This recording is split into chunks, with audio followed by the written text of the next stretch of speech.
बिहार में double engine का सरकार अपने आप को ईमानदारी का ठेकरा फोड़ता रहता था, मगर आज देखिए प्रशांत किशोर जी के खुलासे के बाद चारों के मुंह से आवाज नहीं निकल पा रहा है। वो चाहे अशोक चौधरी हो या दिलीप जायसवाल हो या संजय जायसवाल हो या हमारे सम्राट चौधरी हो जो कि उप मुख्यमंत्री बनकर बैठे हुए हैं, मगर इनके ऊपर मर्डर तक का इल्जाम लगा हुआ पड़ा है और नाम बदलने में तो ये जोशी हो गए। आरोप लगा है। कॉन्फ्रेंस आयोजित किया जा रहा है, क्या उद्देश्य है इस प्रेस कॉन्फ्रेंस का? जी, आप सभी के माध्यम से सभी दर्शकों को नमस्कार।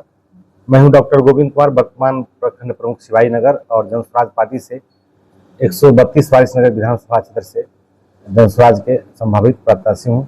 आज जो यह प्रेस कॉन्फ्रेंस बुलाया गया है, इसका मुख्य उद्देश्य है कि अभी जो वर्तमान सरकार में बहुत बड़े बड़े नेता हैं, वो जो है सो उन पर जो है आरोप लगा है कि वो विभिन्न मामलों में जो है सो भ्रष्टाचार किए हुए हैं। जो हमारे जनस्वराज पार्टी के सूत्रधार आदरणीय प्रशांत किशोर जी ने एनडीए के 4 बड़े नेताओं के खिलाफ भ्रष्टाचार के खुलासे किए हैं। उन्होंने एक एक करके जो है, जैसे हमारे डिप्टी सीएम सम्राट चौधरी हैं, उसके बाद मंगल पांडे हैं, अशोक चौधरी जी मंत्री जी हैं, भाजपा के सांसद संजय जायसवाल जी, ये सब जो है भ्रष्टाचार में जो है जो संलिप्त हैं, उनके तथ्यों को रखा गया है। और जैसा कि दिलीप जायसवाल जी का जो मामला है, उनका जो नया केस है, जनस्वराज पार्टी के अध्यक्ष वाई गिरी जी ने बताया कि भाजपा के प्रदेश अध्यक्ष दिलीप जायसवाल के बारे में कोर्ट ने पुलिस के निष्पक्ष जांच का आदेश दिया, लेकिन पुलिस ने सही से जांच नहीं की। इस मामले में जनस्वराज के पार्टी ने पीड़ित परिवार के साथ मिलकर हाई कोर्ट में अलग से केस फाइल किया है। तीसरा है, मंगल पांडे की पत्नी के अकाउंट में बड़ी रकम आई।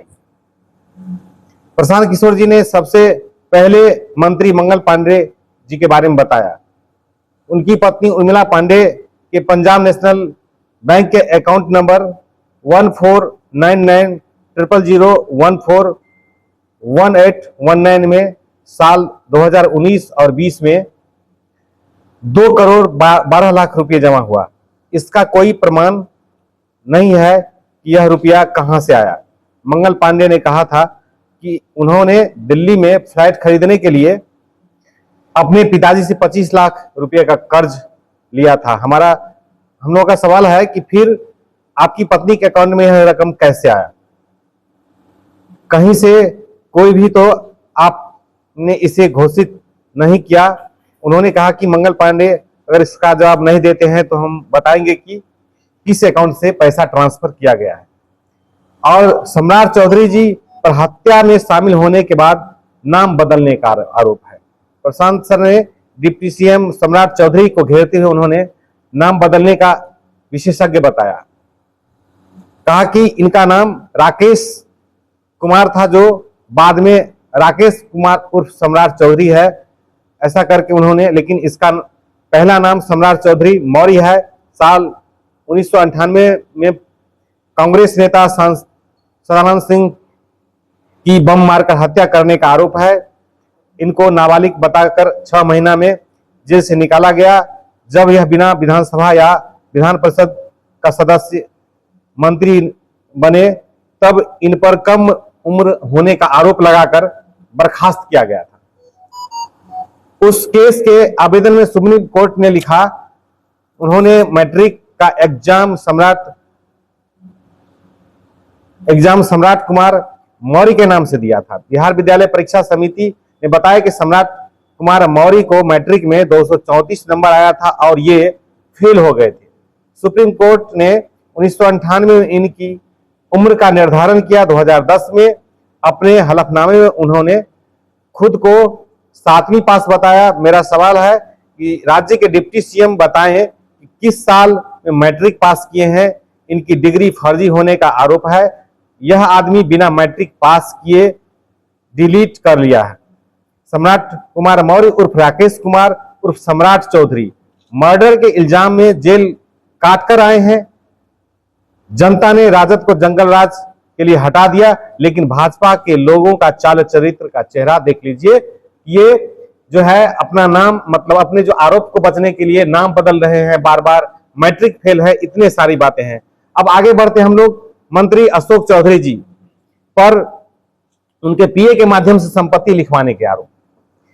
प्रशांत किशोर सर ने कहा कि अशोक चौधरी मुख्यमंत्री के दाहिने हाथ हैं, उन्होंने बिहार में भ्रष्टाचार का रिकॉर्ड बना दिए हैं। पहले जंगल राज बताया गया था, अब देखिए कि इनका कितना बड़ा रिकॉर्ड है।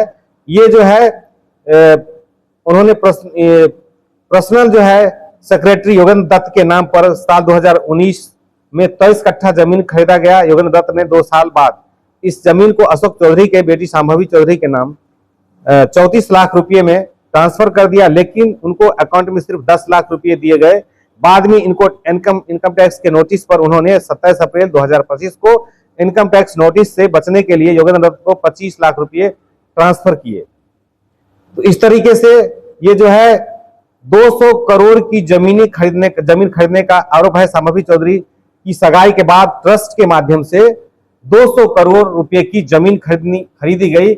इतना बड़ा जो है इन पर आरोप है और इनको जवाब देना चाहिए खुद से आकर के। और अब तो उनके ही जदयू के कई जो है मंत्री जी भी बोले हैं कि जो है उनकी पार्टी का छवि जो है साफ सुथरा है, और इस तरह के अगर भ्रष्टाचार का आरोप लगा है तो उनको मीडिया में आकर के 200 करोड़ का घोटाला का मामला है तो उनको खुद उनके इस सवालों का जवाब देना चाहिए।